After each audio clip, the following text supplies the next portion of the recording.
What's going on, guys? Thanks for tuning in to another episode of the Red Gold Standard Podcast. My name is Zach Hernandez. It looks like I just lost I am joined by Mike Andrews today. He'll probably hop back in right about now. Thanks for tuning in, everybody. We got a good show planned for you. There he is, Mr. Mike. How you doing? What's going on? I'm sorry. I backed out like at the last second, but I'm here. I'm ready to rock, man. How you doing, man? I miss you guys, man. I know. Same here, man. Doing good. Can't complain. It's a slow time of the NFL off season, but that's all right. We got plenty to talk about. Always thrilled to have you on, Mike. Appreciate you taking the time. Guys, while you're here, if you're tuning in on Twitter, head over to our YouTube, youtube.com/49ers Hive. Join from there. We cannot see or interact with any of your comments you're posting from Twitter. We're not ignoring you. We just can't see them. So head over to youtube.com/49ers Hive. Join there and hit like and subscribe while you're there. Support the channel. All right, let's get right into this. It's kind of been a pretty crazy time as far as slow news, let me put it that way, because it came out, obviously, that Jimmy Garoppolo is still on the team. That's no surprise to anybody at this point. But there was a rumor last week, a report, I should say, Mike, that Trey Lance has been kind of reassured behind the scenes that he has the job moving forward, regardless of what happens with Jimmy Garoppolo. A, do you buy this? And so let me rephrase it. Do you buy they told him this? And B, do you buy it at all? Yeah, so it's crazy. I was going to ask you, is it possible to think that a story is completely true and completely BS at the same time? Because I do think that those words were mentioned behind the scenes. I don't think that the team, the players involved, the organization mentioned that to anybody outside of that room or that conversation. The 49ers don't let anything get out of this building. Anything. You know what I'm saying? Joe Staley knew the day they lost the Super Bowl that he was going to retire, right? John Lynch and Kyle said, hey, do us a favor. You can retire. Just please don't mention it yet. Let us see what we can figure out about getting a replacement for you. And he kept that under wraps. He didn't tell anybody about that. No one let that word get out. And that allowed them to do a trade for Trent Williams with a third and a fifth round. Imagine if people knew that Joe Staley had already retired, right? Imagine what the asking price from Washington would have been. Washington don't even like Kyle Shanahan like that. You know what I'm saying? Imagine what the asking price would have been. I'm saying all that to say this team doesn't let the obvious stuff get out.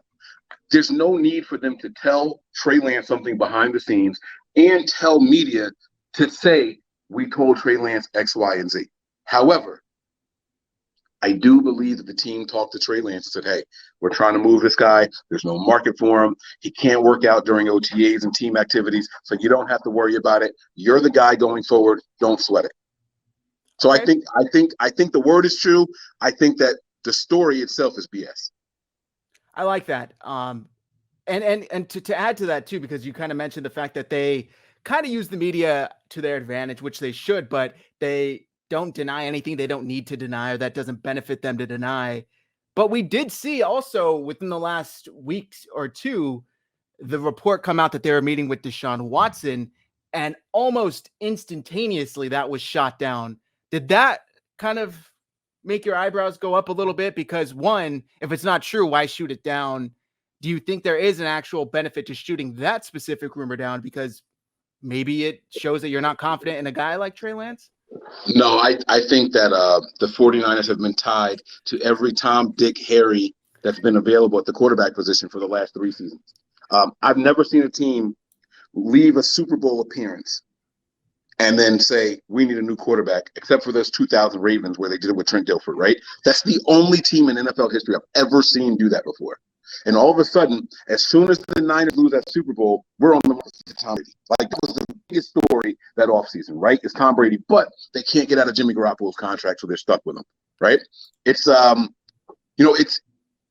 been the thing. We've been tied to guys like Andy Dalton. I'm not even talking like Deshaun Watson is way up here, right? We've been tied to guys like Andy Dalton, Sam Darnold. You know what I'm saying? Like the list goes on and on and on. Every name out there. Listen, guys, here's how I knew that the story was BS. Well, the story that I saw, this is how I knew it was BS. The Niners are in talks to trade for Deshaun Watson. With what? Don't even tell me like, oh, the source said that, or who the source. I don't care about it. With what? Hey, you guys want a 3rd round pick for him? I'm sure that's the best offer you guys have got for Deshaun Watson. We got a 3rd round pick for you right here.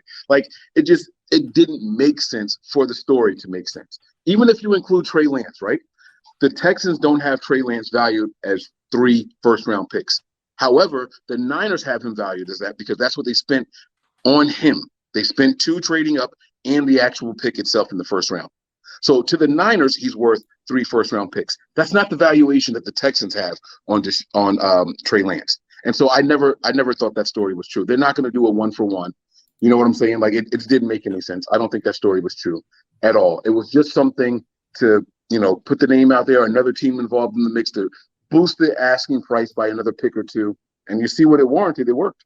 It worked. Yeah, it really did. And I was kind of surprised by the whole story because obviously we know last season prior to, 1, trading up for Trey Lance, and 2, all of these allegations came out about Deshaun Watson. Of course they were tied to Deshaun Watson. They were likely the front runner for Deshaun Watson. But when everything came out, they quickly kind of changed their tune, reevaluated their plan, and decided we're probably safer off going with the rookie in Trey Lance.